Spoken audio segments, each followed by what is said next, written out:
Okay, so everyone, welcome to the second session of With My Expat Compass Q&A questions. It's a dedicated time where I take the time and the chance to answer to your questions that you raise either anonymously or either keeping your details. It's something that I'm doing on a real-time basis, but at the same time, you get the replay so that you can watch it again. So thank you for joining this December 2025 session.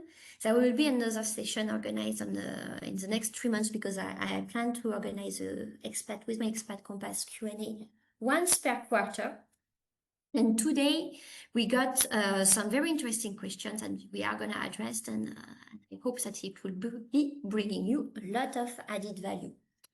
So who am I?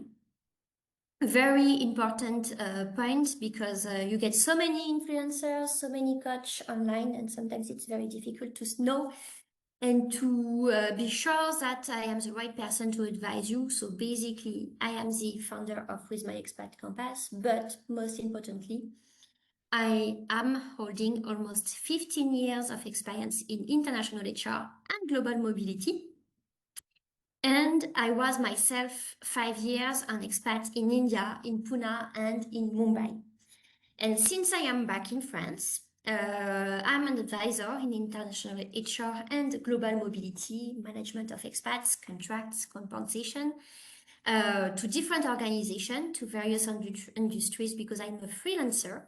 But at the same time, since 2024, I have decided to launch With My Expat Compass because I wanted to advise as well the expats themselves about either their HR conditions, their compensation, but as well in terms of career because the expat career is very specific.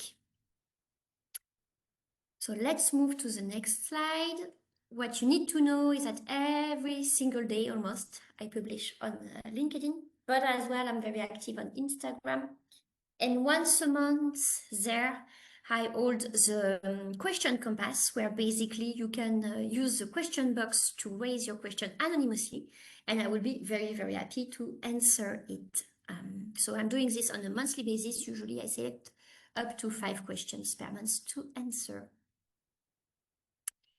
Just a kind reminder before starting over this session, basically, never forget that HR works for the employer and they don't work for you.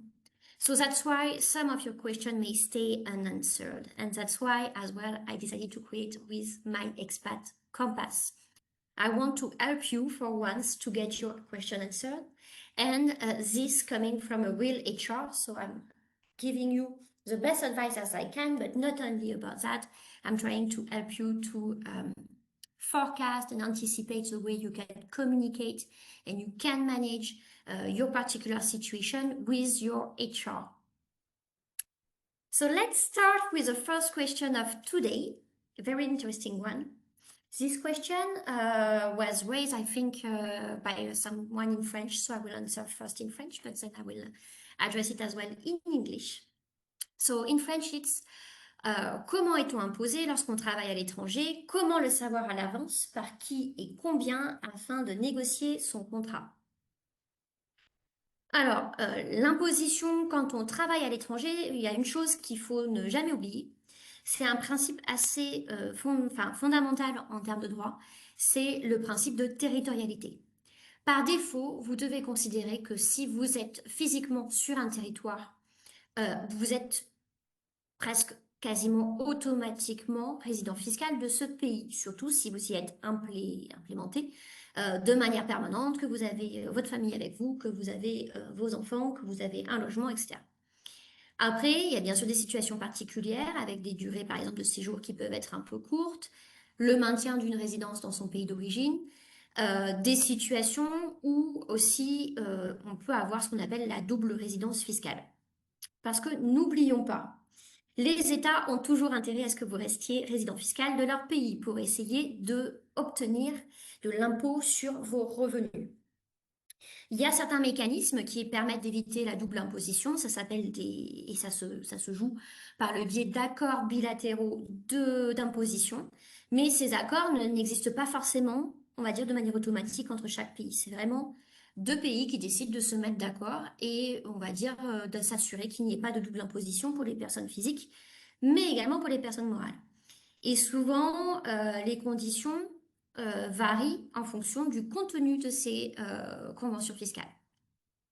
Donc, tous ces éléments peuvent aboutir à ce que dans une situation particulière, et il ne faut pas oublier, c'est que la résidence fiscale, ça s'établit avec un système, on va dire, de faisceau d'indices, de critères, et tout ça, c'est lié par rapport aux faits spécifiques de votre situation. Donc, chaque situation peut être différente. Et c'est pour ça que moi, je dis toujours qu'il faut énormément se méfier de Robert qui, sur Facebook, vous dit que vous avez telle résidence fiscale. Robert ne connaît pas déjà tous les mécanismes fiscaux. Et deuxième point, il n'est pas forcément en mesure de savoir toutes les spécificités de votre situation individuelle qui peuvent amener à avoir des spécificités et une appréciation particulière de votre situation.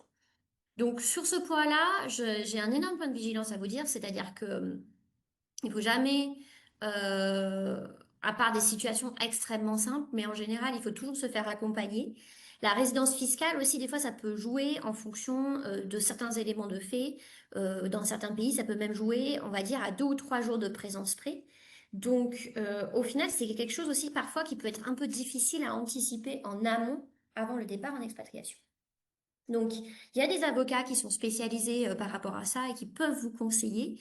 Moi, j'ai des personnes, on va dire, de mon réseau spécifique que je conseille pour les situations particulières de difficultés en termes de fiscalité. Après, dans le cadre de mes services, Expat Hour Call, Expat Audit, je suis en mesure de faire une première appréciation et de voir, et ça c'est le point le plus important, dans quelle mesure votre employeur vous accompagne, dans quelle mesure il devrait vous accompagner plus, et dans quelle mesure des fois il n'a pas anticipé de manière correcte votre situation fiscale.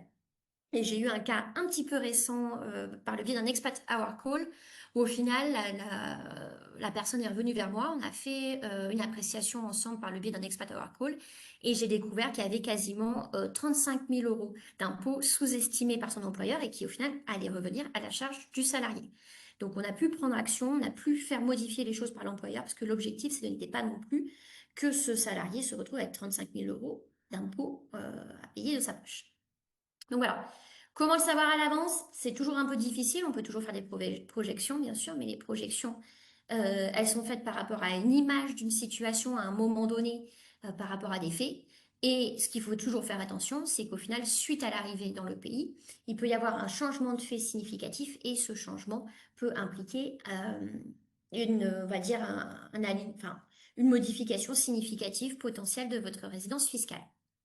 Autre point à retenir, euh, souvent je le vois dans les familles, des situations de famille, de personnes avec euh, des enfants et qui bénéficient du quotient familial. Faites attention, si vous allez dans d'autres pays, le quotient familial n'est pas là pour vous sauver dans le sens où vous n'aurez pas de déduction spécifique pour les impôts et vous pouvez très rapidement arriver à des taux d'imposition de 30 à 35%. Et c'est pour ça que c'est important d'anticiper ces points-là et éventuellement de négocier pour que l'impact ne soit pas couvert par votre poche, entre guillemets, et que l'employeur participe à ce gap de rémunération.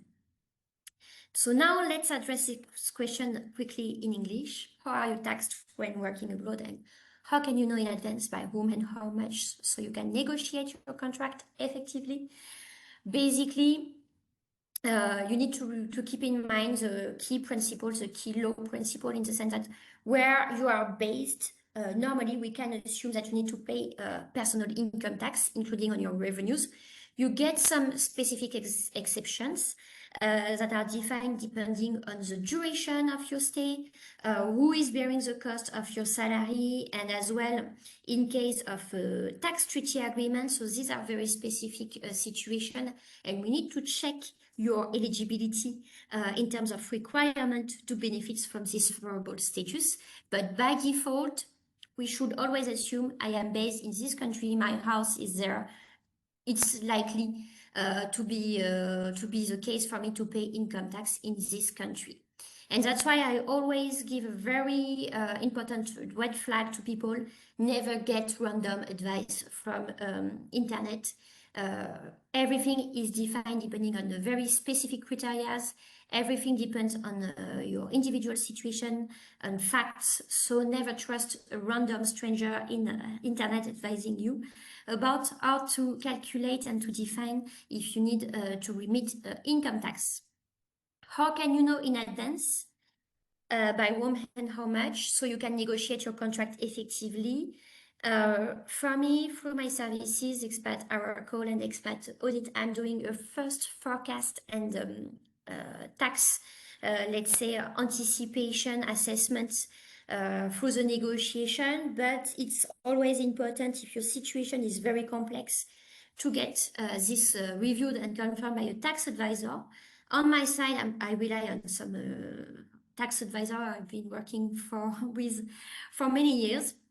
And basically, even if we can make a forecast before your departure, sometimes depending on the effective, let's say, situation of departure for you, your tax situation may change and it may need to be reassessed again. Especially in some situation where basically you were supposed not to keep your home in home country, but you decide to keep it and not to sell it before departure, or maybe your visa has been very long and then you get some delays for your visa application and you get your visa granted much later than earlier anticipated. This is the type of situation where basically your tax situation may be assessed a bit differently and it needs to be reviewed after your departure. Question numéro 2. Je n'ai pas de question particulière, mais l'expatriation m'intéresse. Ayant déjà voyagé 2 ans, je pense que c'est visa vacances-travail. Ici, le point que je souhaite soulever suite à cette personne qui partage cet élément de vie, c'est que le point qui est important, c'est qu'au final, en ayant eu cette première expérience, qui n'était pas forcément une expérience professionnelle stricto sensu, vous avez quand même malgré tout démontré votre capacité à pouvoir vivre dans un autre pays, à pouvoir gérer l'inattendu, gérer la difficulté de perdre ses repères et de partir dans des pays qui sont quand même très très compliqués, aussi de gérer des gaps interculturels et aussi des niveaux de langue complètement différents. Donc, à n'importe quel moment, c'est possible de déclencher une opportunité d'expatriation à nouveau pour vous et il faudra ne surtout pas oublier d'utiliser cette expérience préalable comme un véritable atout. Il faudra le mettre en valeur. La réponse en anglais. So, question number 2 was, I don't have any specific questions, but I am interested in expatriation since I've already traveled for 2 years on a visa working holidays and for vacation.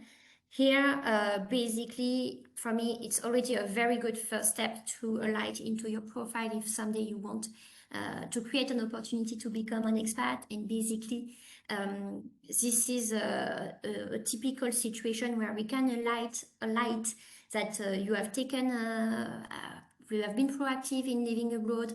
You have been able to adjust yourself, to manage the intercultural gaps, the language barrier, and all the unpredictable situations that may arise from traveling. So if one day you want to become an expat, don't forget to highlight that. But as well, and I forget to say in French, but I think people will understand, even if you don't plan to go into an expatriation later on, if your job may be a bit exposed to international perspective, feel free to highlight this as well, because it can be a good thing to highlight if you want to develop your international exposure. Question number 3. Comment repérer une entreprise low cost sur l'accompagnement des salariés expatriés? Alors, cette question, je vais la garder qu'en français et je l'adresserai certainement par un réel pour les anglophones, c'est pareil. Mais c'est une question assez importante parce qu'il faut réaliser que toutes les entreprises n'ont pas forcément les mêmes politiques, n'ont pas forcément les mêmes approches de soutien aux expatriés et aussi n'ont pas forcément les mêmes moyens. Ça, c'est un point assez important et pas les mêmes budgets. Donc, une entreprise low cost, en général, ça va être une entreprise qui, dès le départ, vous dira, bon, ben, on vous accompagne sur ci et sur ça, mais en général, vous verrez très vite que l'accompagnement est très, très limité et que même pour certains points, on va dire, qui normalement devraient être soutenus par l'employeur, vous sentez que la dynamique n'est pas de vous soutenir à 100%. Typiquement, j'ai vu des entreprises qui demandent que les frais de visa soient pris en charge par le salarié, alors que ben, les frais de visa sont nécessaires pour pouvoir réaliser une activité travaillée. Et donc, on va dire 95% des cas, les entreprises supportent ce type de coût et ce n'est pas à la charge de l'employeur. Donc, il y a des petits indices comme ça qui peuvent assez rapidement vous faire prendre conscience que vous êtes sur une dynamique low cost. Autre indice, toutes les entreprises qui appliquent un coût de la vie négatif, c'est-à-dire qui considèrent que, par exemple, vous partez en France et vous allez à Mumbai et un coût de la vie négatif, ben, ils vont réduire votre salaire parce qu'ils considèrent que ben, peut-être qu'à Mumbai, la vie est 5 ou 10% moins chère. Ça, typiquement, c'est que les entreprises low cost qui le font. Parce que les autres entreprises n'appliquent pas cette déduction de salaire parce qu'ils savent très bien qu'à côté de ça, au-delà du coût de la vie, c'est typiquement des pays où c'est très difficile de vivre, la qualité de vie est très dégradée. Et donc, on ne va pas en plus vous pénaliser par rapport à un différentiel de coût de la vie qui, on va dire, apparaît comme étant moins cher. Donc ça, typiquement, c'est une entreprise low cost. Autre point, les entreprises qui font que des contrats locaux, quelle que soit la situation, et des contrats locaux vraiment ce qu'on appelle en HR low range, dans le sens où on prend la grille de rémunération la plus basse possible. C'est déjà compliqué de vivre avec une rémunération low range quand vous êtes un salarié local. Si vous êtes expatrié avec tous les coûts que ça implique pour vous, ça sera impossible de vivre correctement par le biais de ce contrat local. Et là, je fais un vrai point de vigilance. J'ai rencontré tellement de personnes qui sont parties en contrat international, pas de contrat d'expatriation, on va dire contrat international, contrat local, et qui au final se retrouvent à devoir vider leur livret A pour subvenir à leurs besoins parce que effectivement le montant du contrat local n'est pas suffisant pour vivre au quotidien, mais aussi pour supporter les aléas de l'expatriation. Et les aléas, ça peut être devoir gérer des allers-retours pour rentrer voir sa famille quand il y a quelqu'un de malade. C'est devoir éventuellement rentrer en France pour se faire soigner en France parce qu'on a une maladie longue durée, mais au final, la mutuelle que l'employeur local offre ne permet pas de couvrir ça.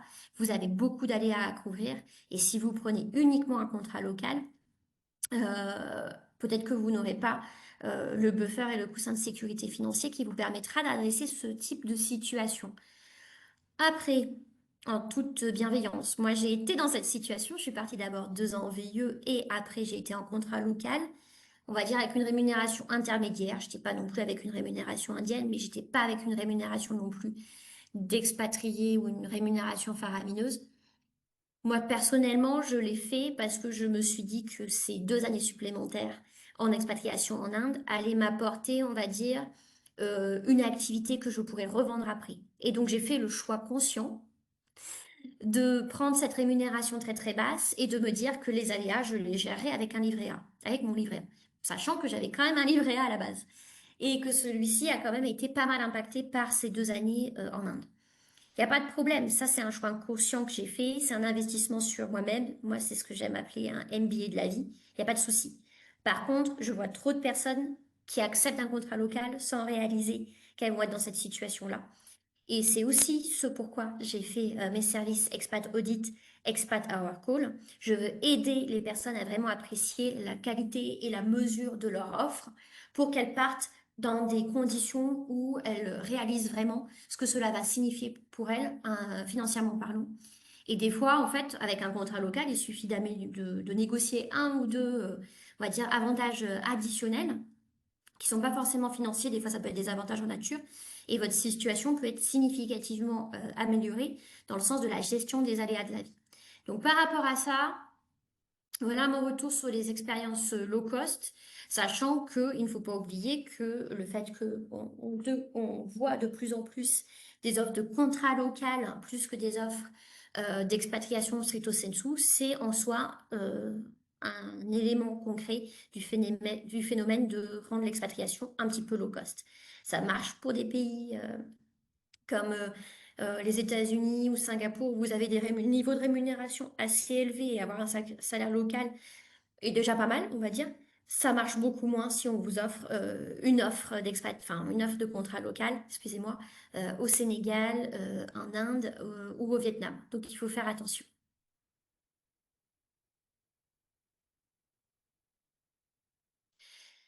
Et la question qui en découle ensuite, c'est comment réagir quand on sent qu'on se fait expatrier au rabais. Récemment, j'ai conseillé une personne et en fait, je pense que elle a complètement réalisé qu'elle était dans cette situation de se faire expatrier au rabais. Et en fait, on en est arrivé à la réalisation que pour elle, cette expatriation n'aurait pas lieu. Mais au final, cette expérience de négociation est quelque chose qui la mettrait en situation de pouvoir mieux négocier la prochaine fois qu'une opportunité d'expatriation se révélera pour elle. Et donc vraiment, on a défini la stratégie d'aller négocier jusqu'au bout, sachant que on savait qu'on n'obtiendrait pas ce qu'il faudrait. Mais on voulait voir jusqu'à quel, on va dire, point les RH étaient acceptés de faire des compromis. Et aussi, pour moi, c'était très important que cette personne ait l'expérience de pouvoir négocier et de obtenir l'expérience, les réflexes et de voir comment ça se passe, en fait, une négociation assez complexe en termes d'expatriation. Donc au final, une expatriation au rabais, je vais pas vous vendre, on va dire, vous faire miroiter que dans tous les coups, surtout en ayant mon soutien, vous pourrez changer complètement les choses. Ça sera pas forcément le cas. Surtout que très souvent, tout dépend à quel moment, à quel stade de la négociation on est et à quel moment, on va dire, j'interviens pour vous aider. Je recommande toujours d'intervenir à un stade très très précoce parce que pour moi, 50% de la négociation se fait avant même que vous ayez une offre d'expatriation ou de contrat international entre les mains. Euh, mais des fois, les expatriations au rabais, il vaut mieux ne pas partir que de partir dans des conditions très dégradées. J'ai rencontré beaucoup de familles qui finissaient l'année pour ne pas pénaliser leurs enfants par rapport à l'année scolaire, mais pour pouvoir finir l'année, étaient obligés de complètement racler leur livret A. Et je pense que c'est une situation à éviter à tout prix parce que c'est aussi quand même une situation de stress financier. Et la situation d'expatriation en soi peut être déjà assez stressante de manière naturelle. Si vous rajoutez un stress financier, je ne vois pas vraiment l'intérêt. Donc, au final, si c'est une expatriation au rabais avec des possibilités de négociation, des possibilités où on peut travailler ensemble pour limiter cet impact négatif et que ensuite vous décidez de partir quoi qu'il arrive, ok. Et j'ai eu encore un exemple récent d'une personne qui, au final, a accepté, on va dire, de partir avec des conditions un petit peu dégradées, mais elle avait pleinement conscience que, en fait, c'était juste un point de départ pour elle, pour déjà avoir une première expérience en expatriation et ensuite éventuellement négocier d'autres expatriations dans des conditions plus favorables.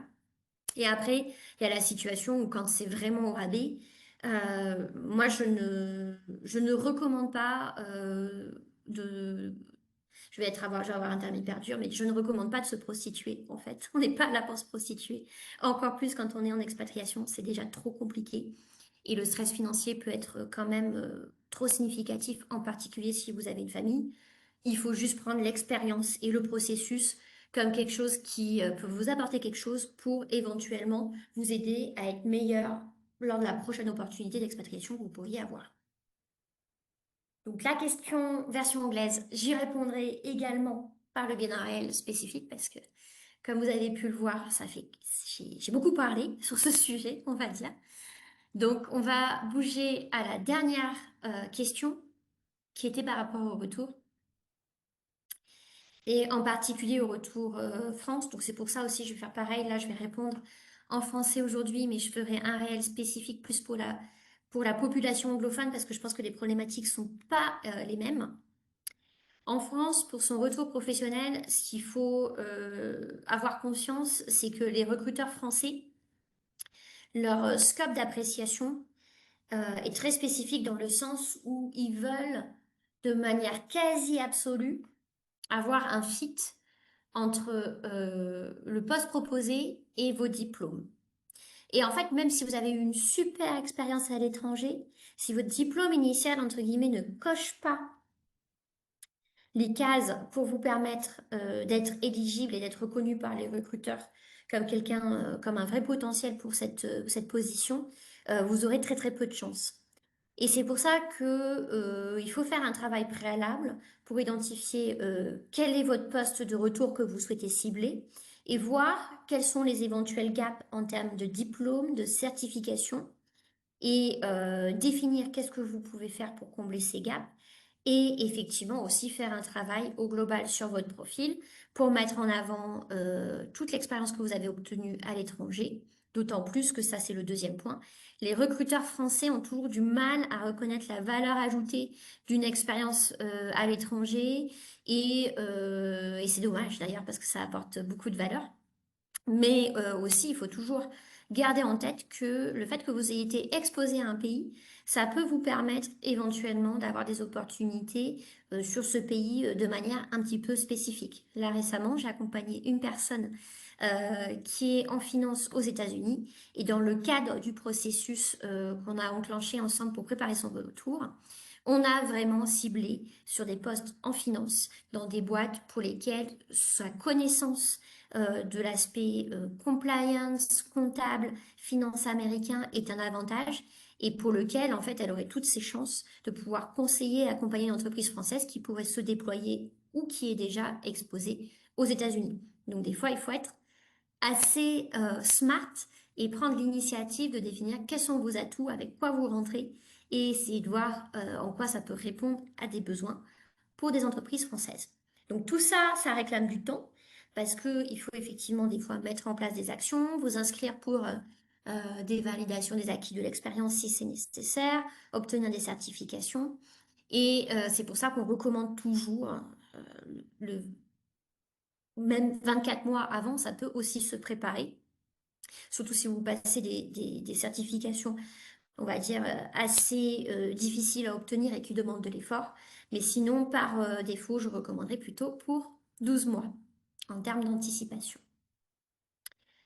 Donc voilà, on a fini les questions d'aujourd'hui. J'en profite pour vous partager que j'ai une newsletter dédiée à The Expat Compass où je partage beaucoup ben, sur mes déplacements, mais pas que. J'explique aussi beaucoup des situations où j'ai pu accompagner les personnes et qu'est-ce que j'ai pu apporter, et effectivement, quelles étaient les particularités de cette situation et ça peut vous inspirer. Donc n'hésitez pas à vous inscrire à cette newsletter et également à la partager si vous le souhaitez. Et puis récemment, depuis septembre, je suis sur YouTube, j'essaye de mettre un petit peu des réels, des shorts, où je parle de différents sujets. Alors, ça sera principalement en anglais, je fais plus en anglais qu'en français. Mais au final, vous retrouverez pas mal de choses là-bas et vous retrouverez aussi et surtout tous les replays de tous mes webinaires que j'ai fait depuis le lancement de With My Expat Compass. J'ai encore 5 minutes, donc je ne sais pas s'il y a des questions éventuellement. Bonjour Marie et Alexandrine. Bonjour Delphine. Bonjour. Vous travaillez ensemble, c'est ça? J'ai cru comprendre, non? Ou Oui, non? Delphine est mon assistante, c'est elle qui fait la D'accord. magie pour m'aider à tout gérer, sinon je n'y arriverai pas en toute Ok. transparence. Bon, je vous prie de m'excuser pour mon retard. J'ai expliqué à Delphine les raisons de mon retard. Merci pour tes réponses. Oui. Euh, il me semblait qu'en fait le thème c'était négocier son salaire avant de partir. Non, Oui, il y au avait pas un départ, thème. au départ, c'était ça. Et puis au final, vu qu'il y a eu très peu de questions sur ce sujet, j'ai adressé les questions en fait, que j'ai reçues au final suite à D'accord. l'organisation de cet événement. C'est vrai, j'aurais dû modifier le titre, mais au final, de toute façon, c'est quelque chose Ok. que je peux organiser lors de la prochaine session.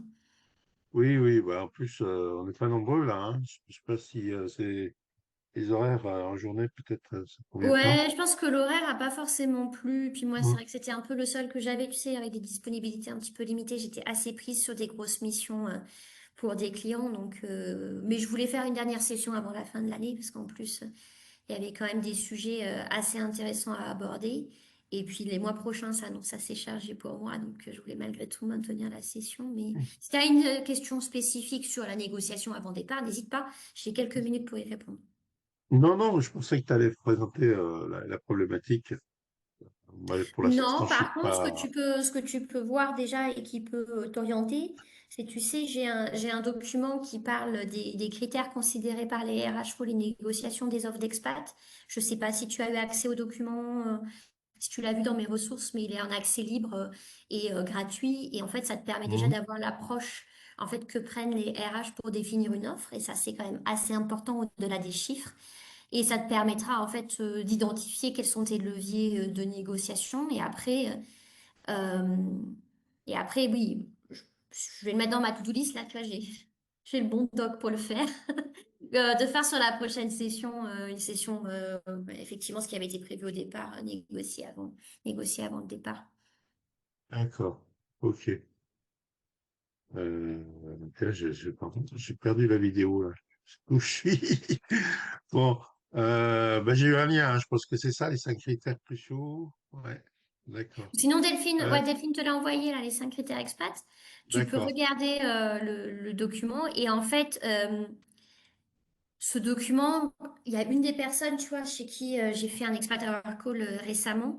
euh, il a Mm. poncé ce document par rapport à l'entreprise où il avait une opportunité d'expatriation. Il a fait tout le travail que j'indiquais dans ce document des 5 critères. Et Ouais. il me l'a transmis au moment de l'analyse de l'offre que je fais, pas tu vois, par l'expat hour call. Et au final, pour cette personne, en ayant tous ces éléments en main, on a réussi à obtenir quasiment 45 000 € de rémunération en plus. Parce qu'en fait, j'ai vraiment eu tous les éléments pour pouvoir l'aider et l'orienter au mieux par rapport à l'offre qui lui était proposée pour définir qu'est-ce qu'on pouvait obtenir de plus. Donc c'est vrai que ça peut être une très bonne offre. Et après, moi, je recommande toujours euh, les politiques, ça dépend vraiment de chaque entreprise. Et en fait, il vaut mieux attendre que l'entreprise vous partage ces éléments et l'offre plutôt que dès le départ donner un niveau de rémunération. Et si ça se trouve, en fait, vous pouvez être très en deçà de ce qu'ils pourraient vous proposer. Mais à ce moment-là, en fait, vous avez fait un point d'ancrage en termes de négociation trop bas. Donc, le mieux, c'est de dire ben, les avantages typiques que vous attendez. Mais ça aussi, ça peut se faire dans le cadre d'une analyse spécifique par rapport à ton industrie, par rapport à ta position ciblée, par rapport à ton expérience, pour que je te donne les billes dès le départ, en fait, dès le début de la négociation, pour pouvoir ancrer à un niveau qui est cohérent et le plus favorable pour toi en termes de négociation. Parce que le problème, c'est que aussi les gens attendent des fois trop, négocient trop tard en fait. Et le truc, c'est que si on ancre la négociation assez haut, en général, on peut obtenir beaucoup plus que si on part uniquement de l'offre reçue. Donc ça dépend des approches. Ouais. C'est comme au cas de départ d'une entreprise, des fois, il vaut mieux avoir un avocat avant de discuter qu'avant de Si ce tu coup. vois les choses comme ça, oui. Mais après, moi, ce que je vois dans les résultats au réel, j'ai eu une personne, tu vois, qui m'a transmis son offre qu'elle avait reçue 3 semaines après parce qu'il y avait quelque chose qui l'interpellait, elle voulait avoir mon retour. Mais c'est sûr que j'ai vu plein d'autres choses au-delà du problème initial sur lequel je l'ai orienté. Mais en fait, quand ça fait plus de 3 semaines que tu es déjà en négociation avec les RH et que, on va dire, t'as pas soulevé de points particuliers, ben, c'est difficile de revenir après a posteriori avec une énorme shopping list de 6 ou 7 points où tu demandes à renégocier à nouveau. Et en général, c'est pas du tout apprécié par les RH. Donc il faut faire attention. Faut pas être trop tardif par rapport à ça. Mhm. Bon, après, ça se prête bien en général. Quand on a une première version, on peut discuter du contrat et faire une V2, ça marche bien. Donc, toi, ton cadre d'intervention, c'est plutôt ça. C'est quand on a trouvé un employeur pour l'expatriation, c'est au moment du contrat où tu interviens et puis ça permet un peu de Alors, ça peut être au discuter et moment puis du de contrat, sécuriser le truc. ça peut être au moment du contrat, ou ça peut être au moment des premiers entretiens avec les recruteurs et où tu sens, tu arrives peut-être, tu sais, des fois pour ce type de poste, tu peux avoir 4 à 5 interviews hein, avant d'être au round final et d'être sélectionné et d'obtenir ton offre. Des fois, ça m'est arrivé d'intervenir et de conseiller, on va dire, un stade assez anticipé pour que justement, je le fais en particulier, tu vois, sur des pays un petit peu par exemple les Émirats, le Kenya, la Côte d'Ivoire, l'Inde, les États-Unis, pour dire, bon, ben, pour expliquer à la personne quelles sont les pratiques de ce pays et quels sont les avantages qu'elle doit absolument mentionner comme étant des points sur lesquels elle attend et elle espère une intervention de l'employeur pour l'accompagner dans le cadre de l'expatriation et du changement de pays. Parce que le truc, c'est qu'il y a beaucoup de points à penser. Et quand c'est une première expatriation, c'est des fois un petit peu difficile de pouvoir anticiper tous les types d'accompagnement. Et le truc, c'est qu'il y a certains accompagnements qui peuvent coûter beaucoup d'argent. Et donc, c'est important de l'anticiper dès le départ. Mais aussi, comme ça, au moins, ça permet de transmettre l'information aux recruteurs, mais aussi au hiring manager, pour qu'ils puissent ensuite revenir à l'RH en disant, ben, le candidat, il est vraiment bien, mais c'est vrai qu'il attend, il a des attentes sur ci, sur ça, etc.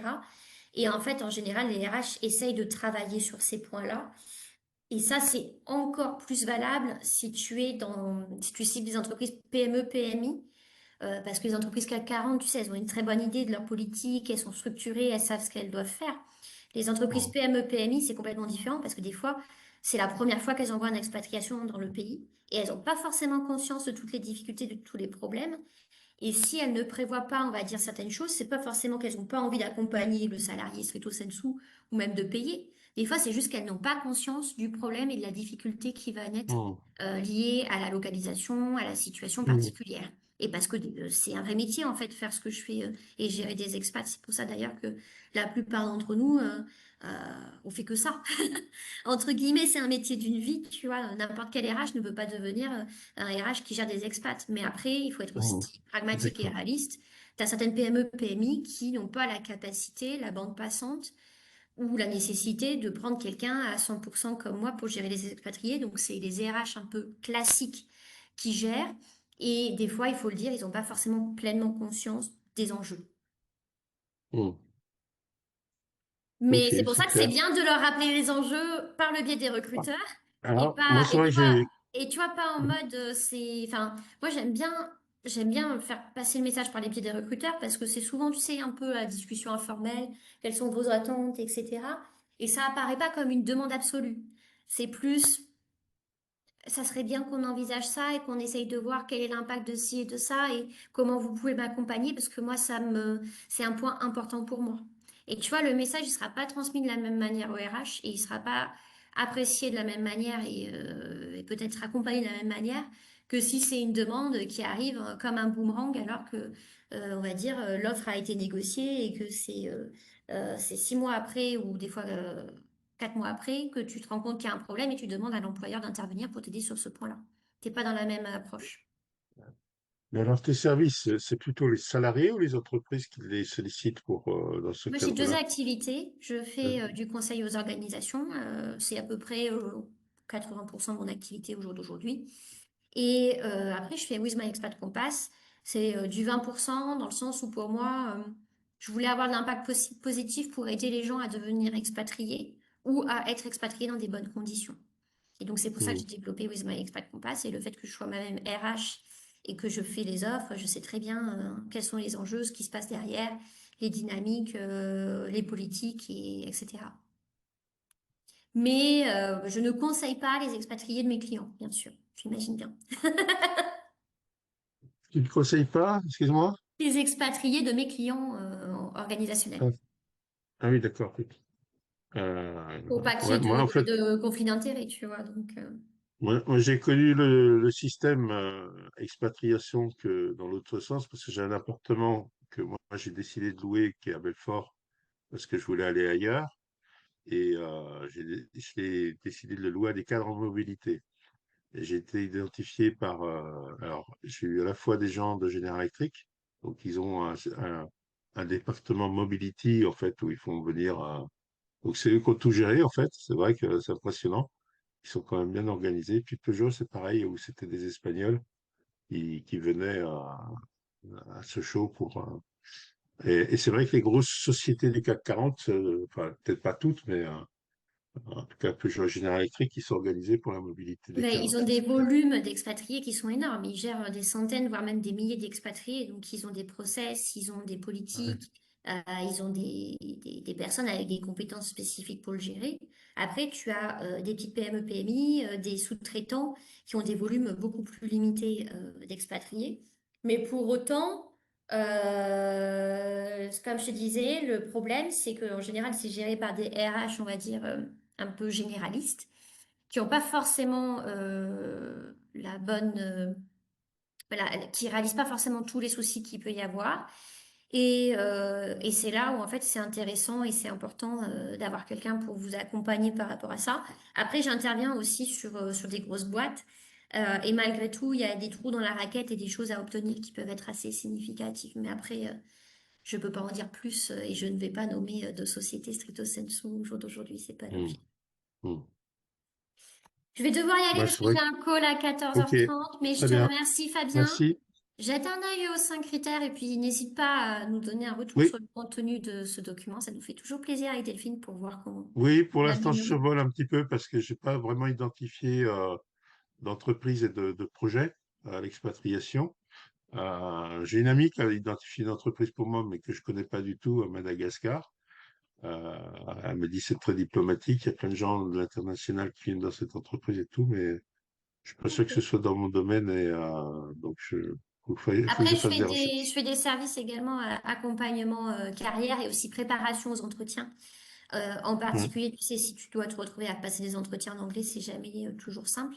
Donc, n'hésite pas, Delphine t'enverra aussi le lien sur les services un peu plus carrière internationale. Et puis, le jour où tu auras besoin, ce sera avec un grand plaisir.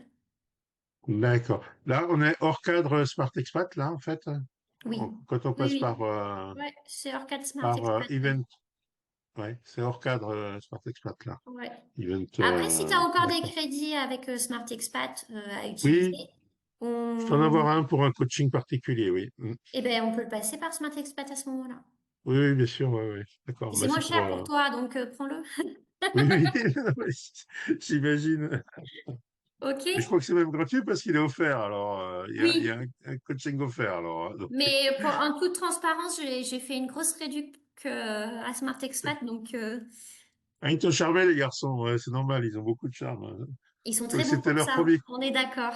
c'était dans leur premier coaching, ça, de séduire. Alors, C'est vrai. Et il faut que on en tu verra l'utilises bien. aussi pour décrocher ton expatriation, Fabien. C'est les mêmes techniques. Ça marche. Bon, je te retiens Allez, pas. Merci beaucoup. allez, à Bonne bientôt. journée. Au Bye. revoir.